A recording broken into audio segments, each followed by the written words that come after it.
Udi, please don't floss on the stage. I promise I showered today. My teeth are clean. Did everything good.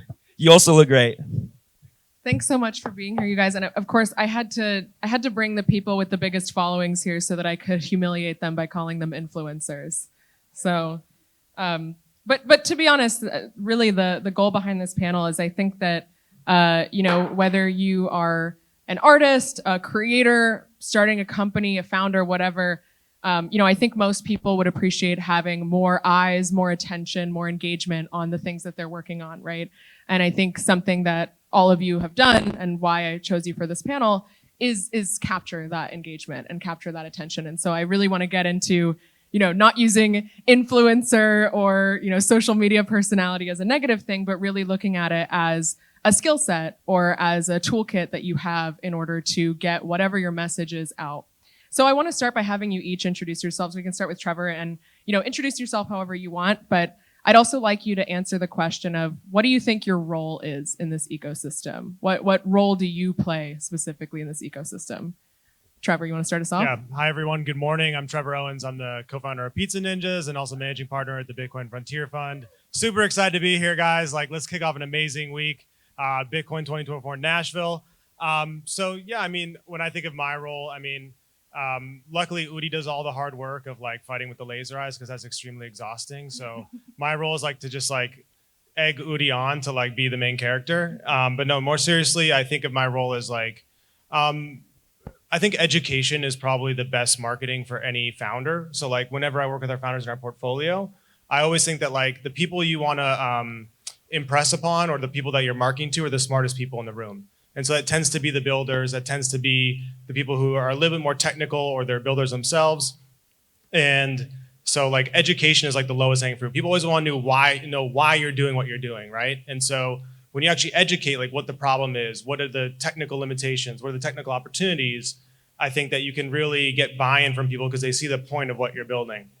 And so my goal is always to be an educator, to be studying the tech and be studying what people are doing, and then just put out information that educates people, and that way I'm providing value to them. I think that's the lowest hanging fruit. And of course, I try to shit post once in a while. I'm not the best at it, but if you're in the notifications gang, you'll see a couple of those on the timeline every now and then. Good morning. Is it on? Let's see. Nice. Hello. There we go. Morning. My name is Jack Butcher. I founded a company called Visualize Value about 5 years ago, and designer by trade, started my career in graphic design and then transitioned into art after being introduced to this world about 2 or 3 years ago. I was trying to think of an answer to what my role is for the entirety of Trevor's very articulate answer.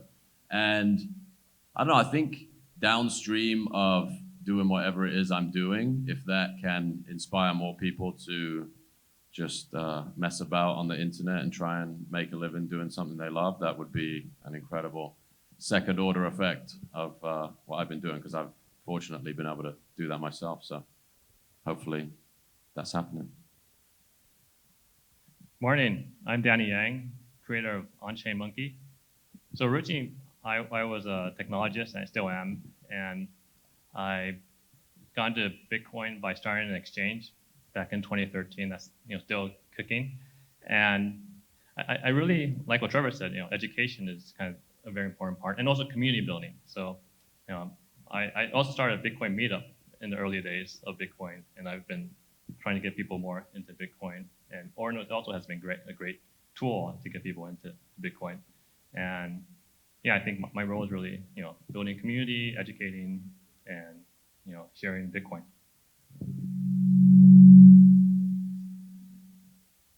There's suspicious. some sound effects. So I'm Udi, co-founder of Taproot Wizards. If I think about our kind of role in the space, I think what we're trying to do is to remove obstacles and roadblocks in Bitcoin and towards what we think Bitcoin can be. So we're all, both, the Taproot Wizards team and the community is really built up by people who have been in love with Bitcoin for many years. And we all have these aspirations about what Bitcoin can be. And I think that for many years it was stuck for whatever reason it was. And we just, we were just, whatever. We're just going to remove whatever the roadblocks are, we're just going to remove them so that Bitcoin can fulfill its potential. I think that is, or at least so far, has been our role. Yeah. Yeah, I think it's interesting to hear how similar or different your answers are for that because, I don't know if all of you would consider yourselves to be community leaders, but certainly the majority of you, you have, whether it's your collection or a meetup or whatever community, you have kind of people around you that, look to your opinion and look to your take on things and kind of view you as a leader. What do you think, your responsibility is to your community as a leader? I think there's probably different answers here. Trevor, I know you've piped up about this in the last couple of weeks or so. So I'd love to hear Trevor start with this one. Yeah, I think everybody has a different personality, and you need to figure out what your values are and what differentiates you in the market. For me, it's always a service mentality, and so I think that there's different strategies you can have, and some have different risks associated with them. For me, the lowest risk, highest reward strategy is just being focused on service for your holders, for your community, through education, through I follow every single person with a Ninja PFP or who has a Ninja. I retweet every single time they make a post. I reply guy every time I see them in the timeline. And I try to remember who they are, their name, what they're working on, etc. And that's something that doesn't really cost me anything to do, but the effort and the treating people well, I think long term is going to build compounding returns. It's having good customer service as a startup is not very expensive, but the companies that do it, Gamma is actually a great example. They have incredible customer support, Xverse as well. That's what gives people the confidence and the loyalty to stick with you. And so, I never try to put myself in a position where I'm trying to be the coolest person. I'm trying to be the smartest person. I'm just trying to be the person that cares the most about our community and our holders and puts the most time into it, because I feel like that's a lever that I can maximize and stand out from everybody else. Yeah, I think that makes sense. Yeah. Wow, okay. And they like it too. Do any of you, the rest of you, want to take a crack at that one? Yeah, well, They're just shutting off our mics. They want to silence us. yeah, well, Bitcoin is very technical, and Ordinals started out being very technical too. I mean, it still is actually rather technical. So, I try to help people definitely on the technology side, of Bitcoin and Ordinals. And for example, this recent mint that we did with Alexandre, he's a really awesome generative artist. He actually has a PhD in computer science too, but he's been focused on art for the last 2 decades. But he comes from Ethereum, so he knows how to launch his art on Ethereum. But launching it on Bitcoin was a whole new thing, right? And so we tried to make it very, very straightforward for him. Or rather, and it's a really good fit too, because Ordinals is really great for generative art, for recursive inscription, that type of thing. So he made his art, and we helped to make it very easy for him to launch it on Bitcoin, even though there's a lot of work and kind of technical things involved in actually doing it, but trying to just make it easy for people to understand Bitcoin, and for the collectors too, to appreciate the work, but also not have it too technical right now. I think, probably for us, and I really agree with Trevor that it's probably very different from every community and every group. I think probably for us, our biggest commitment to our community is that we're going to see this thing through, when we're going to work with them together to make OpCat happen. And we are going to actually upgrade Bitcoin. We are going to take this to the finish line. And that's a lot of work. We talked about this in the previous panel, and there's a lot that goes into it. But we are really believers of a mission-oriented community.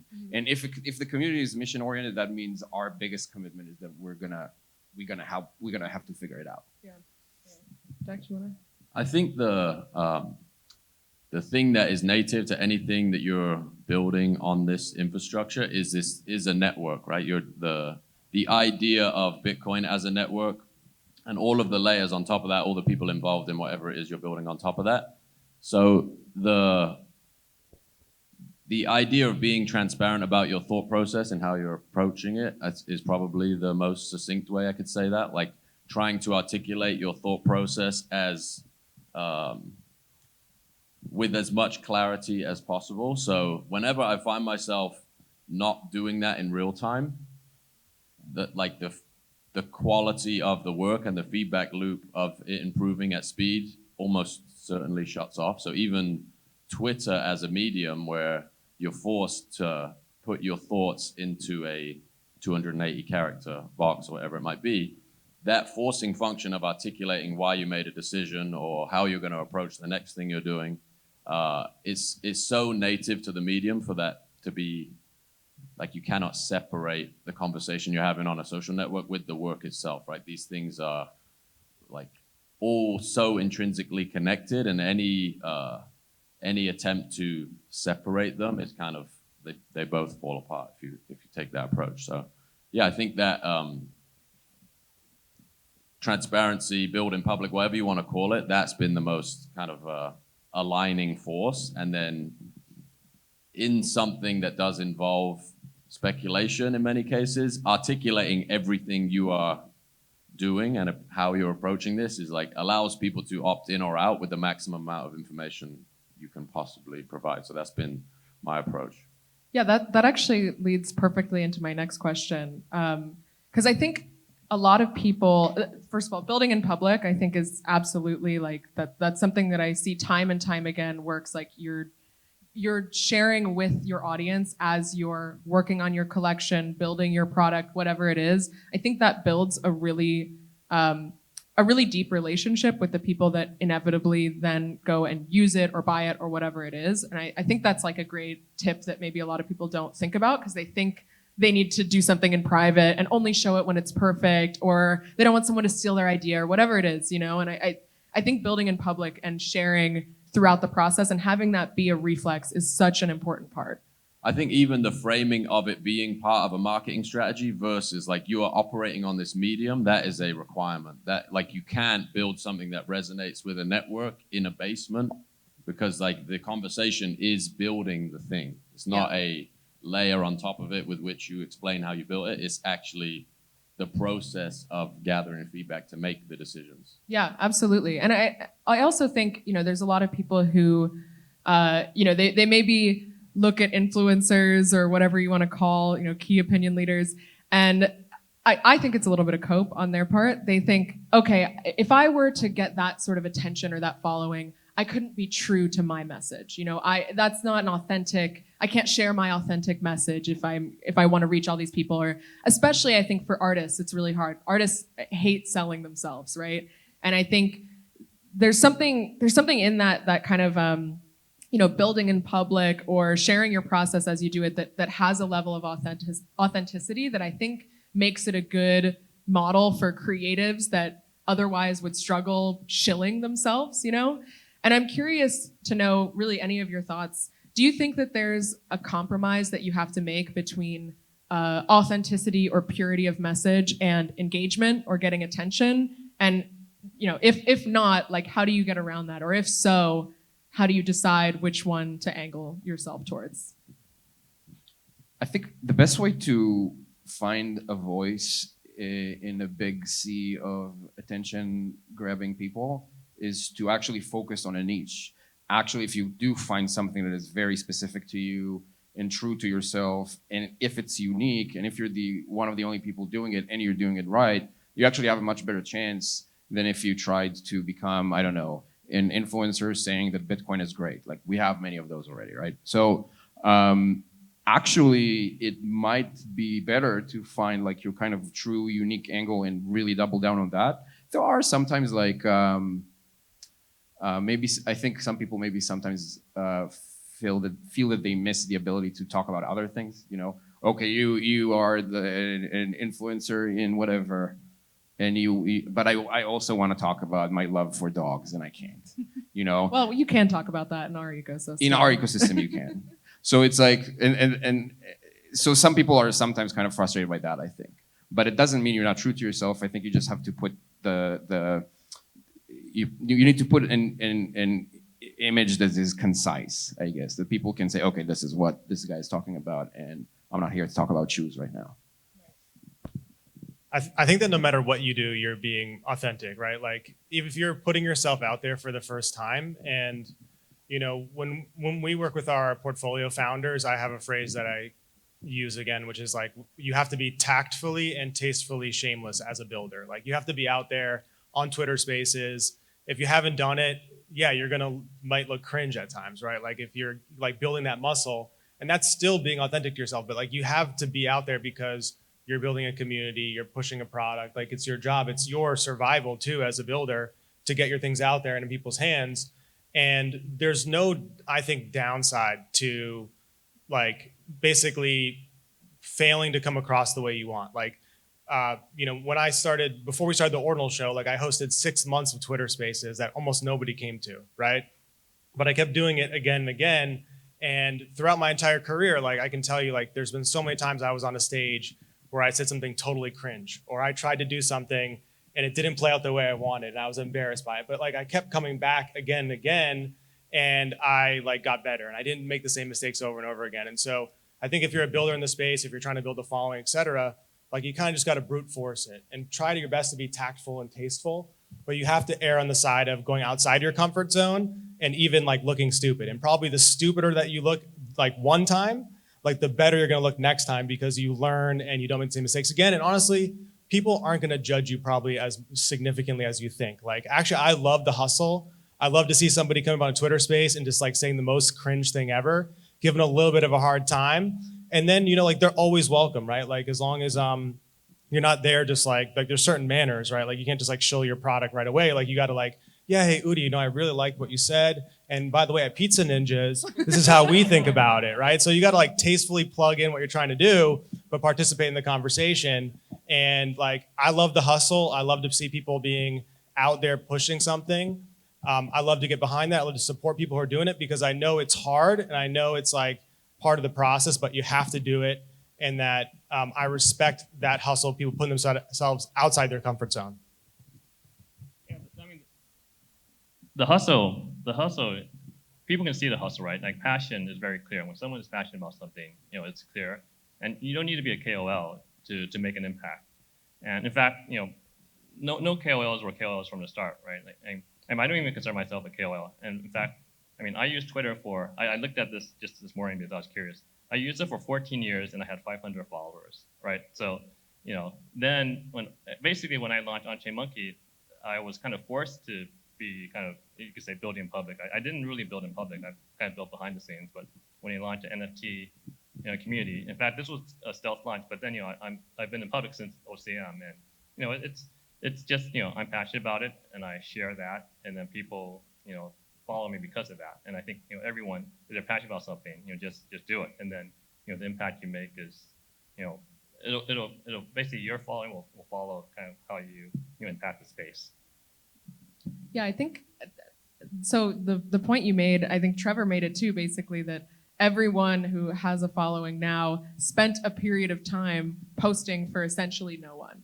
I'm curious for each of you, what was it that flipped that that momentum for you? Like, was it a change in strategy? Was it finally the ecosystem caught up to you and all of a sudden there was an audience for what it was that you were putting out? Did you completely change topics? You used to do something else and then whatever. Like, what was it that kind of jump started getting more attention, engagement, followers, whatever it is?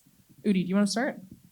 I think, there's been many stages in the development of my shitposting career on Twitter. Prolific shitposting career. Yeah, so like we can definitely point to a few important events. The invention of ordinals is definitely one of them.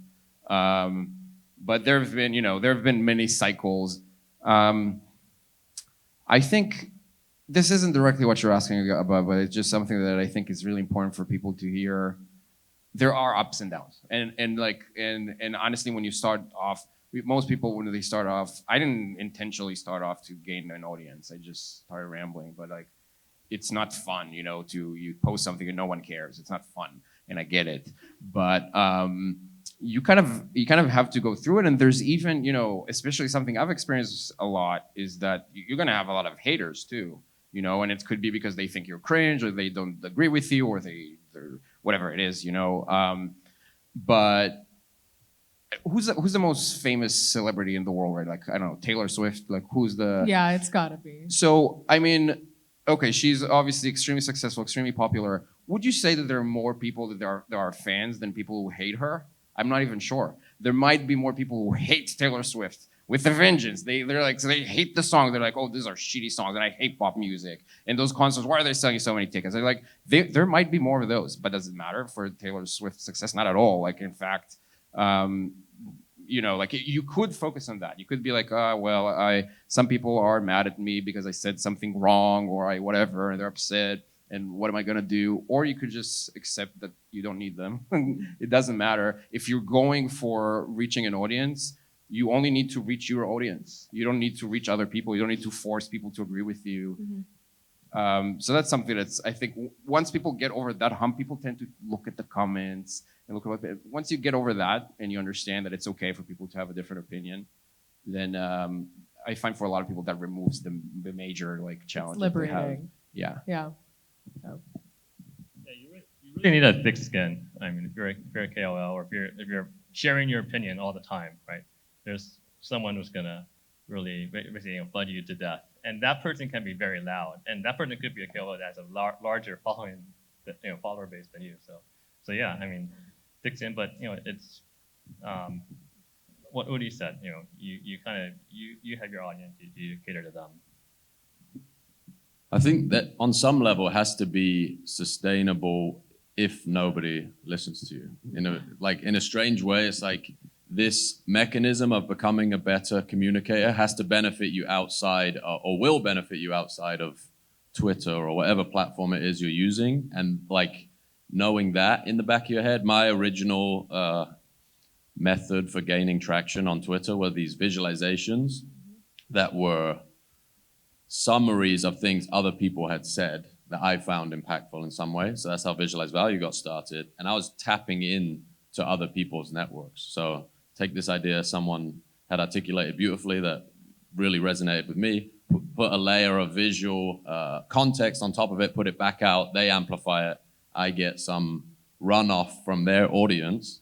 Yeah, I see it. Just to bring up an example of that, I think it's your banner photo, the "If you don't care, I don't have time to explain it to you" seed phrase, Satoshi quote. I think it's a great example. Continue. Yeah, so this idea of honing that skill, which was the ability to take these ideas and visualize them. If nobody saw that on Twitter, I was still getting that practice every day, and that benefited me as a freelance graphic designer at one time, agency jobs that I worked in.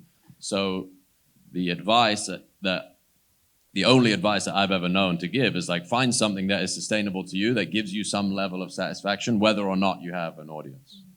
So building any skill, you have the ability to do that in complete solitude, but the internet gives you this vector to eventually connect that skill, that output, that aesthetic, that sense of humor, whatever it is that you have, eventually builds a network for itself. But you're this is not totally one-for-one applicable if you're a Spaces host, for example, because you need somebody to speak back to you. But the idea that you would be doing this regardless of whether or not you had an audience sounds like the most cliche answer possible. But there's no way you could sustain it long enough to build an audience if that's not the case. And yeah, so, but the process of even finding that is trial and error. You might approach it a certain way, do it 10 times.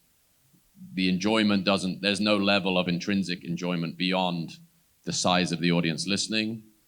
You give it up anyway because there's no world where the audience justifies you carrying on in a meaningful way, in my view anyway. I think the panel made some really great points right now. I think the only thing I would add is that if you're just starting out and you're figuring out how to grow your following, what I would do, the logic or path I would follow would be first figure out which platform you like the best, you spend the most time on. For us up here, I think it's Twitter, right? So but maybe you don't really like Twitter. So maybe it's YouTube, maybe it's TikTok, maybe it's Instagram, maybe it's another one.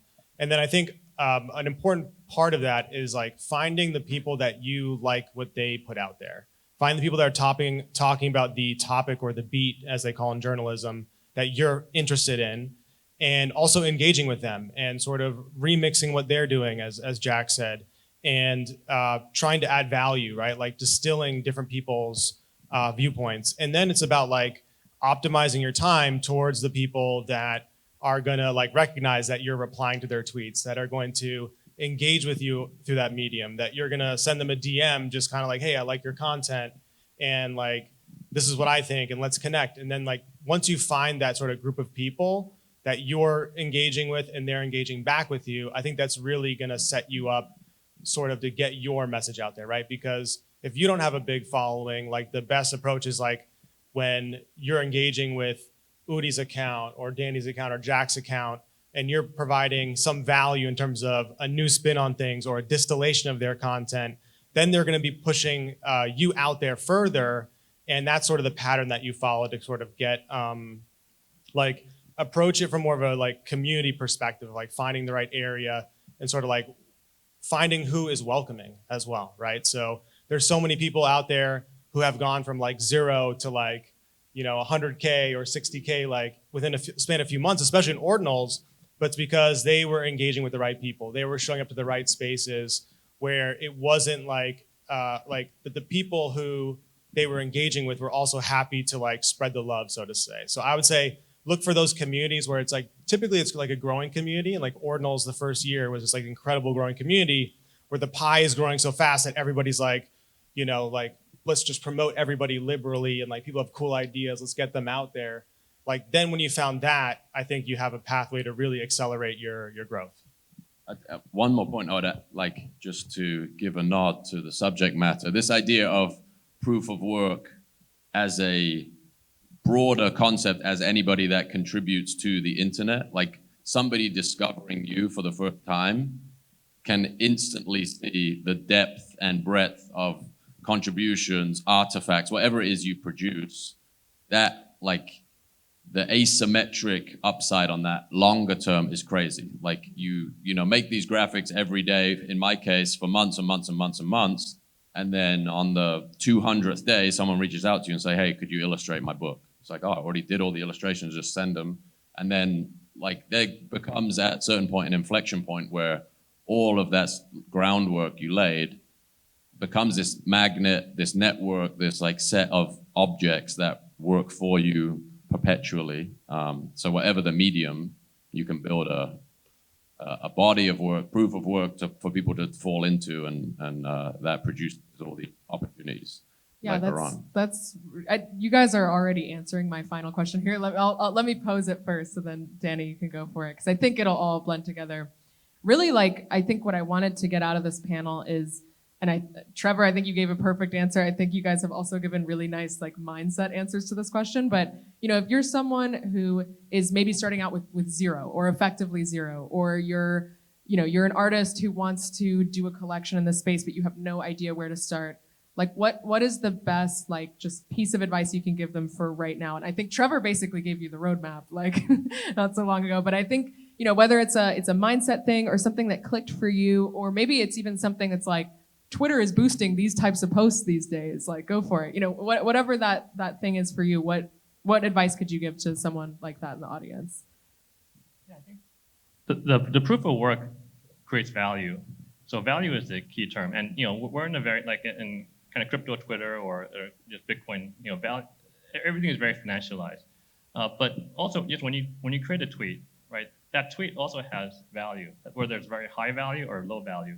And it's really in the content of the tweet, right? Because unless you're saying, here's a seed phrase, go to Bitcoin and like grab a Bitcoin. I mean, that'll get a lot of people doing something. But you could just like a little nugget, 280 characters, you can actually create a lot of value just by sharing some information, right? So just like what Trevor was saying, if you distill someone else's tweet into a very readable form, that's information, that's value, right? So people just, you create a little bit of value every day. You spend 15 minutes to a little bit of value creation. Then you build up followers. People remember, this person really can summarize this complicated concept, every day or whenever there's something out. So, that's kind of the value you can create, and you keep doing that, and then you basically build your follower base. You got to have some hacks or I'll go back to mindset. I think that it's sometimes a little hard to think about. You look at, I want to have 1 million followers. How do I do that? That's a very difficult task. But really, I think that what it is about is you want to be part of the conversation. Like social media is a living conversation. You want to be part of it. And maybe a smaller challenge to at least think through would be something like, imagine you go to an event like this, but you don't know anyone, and you start the day in the morning, and your goal is that by the end of the day, everyone knows your name and everyone knows what you do, and how are you going to do that? Okay, like there are 5,000 people there, and you want every single person to know. What are you going to do? You're going to go walk to each one, and you want them to care about it. So it's not easy. It's not a trivial task, but also it's not a completely unmanageable task. And I bet that if you literally did that, if you did that one day and failed, and then you did that again the next day in another event, and then you did it again in another event, and you kept doing that, then you will find some tricks for how to get people to notice you at a 5,000 people event. It's possible. It's not easy, but it's possible. I think it's very similar to social media. It's just a bigger scale, but it's really the same thing. You want to be part of a conversation. So obviously, hopefully the reason you're doing it is because you have something interesting to say. If you're doing it just because you like looking at big numbers, then I don't know if that's going to work, but hopefully you have something interesting to say. And once you know what it is, then your job is to get people to care about it. And it's doable. It's doable. Just think small first. Jack, you want to bring us home? I was gonna just interrupt and say, dress up as a wizard. Right. Yes. Yeah, number one And piece of advice. it obviously works. So when I take this off, I promise you no one's gonna even talk to me. They're not gonna know it's me. But when it's on, it's like, oh, you're the wizard guy. Yep. Yeah, I would just say, like, go out there and try things. Like, if you've never had to delete a tweet because you said something stupid, if you've never bombed on a Twitter space, if you've never bombed on a stage, then you're just not trying hard enough. And try harder. And like the more times that you fail, eventually that's gonna pay like dividends in the future. Like, so go outside your comfort zone. Like, the more uncomfortable you are, the better. And that's like, it's really just that simple. But it's like it's easier said than done, of course. And so, I hope like this is a great conference. This is an incredibly supportive environment. Like, no one here is gonna judge you for anything. So it's like, push yourself. Like, go out there, say hi to someone you weren't gonna say hi to. Or like maybe you're nervous, whatever it is, like the highest like satisfaction in life is from like not like when you try and it doesn't work, from when like you tried it 3 times, it didn't work 3 times, and the 4th time you tried it and it worked. So that's my advice for today, and I hope you guys have a fantastic conference. Thank you guys so much. This is a great panel.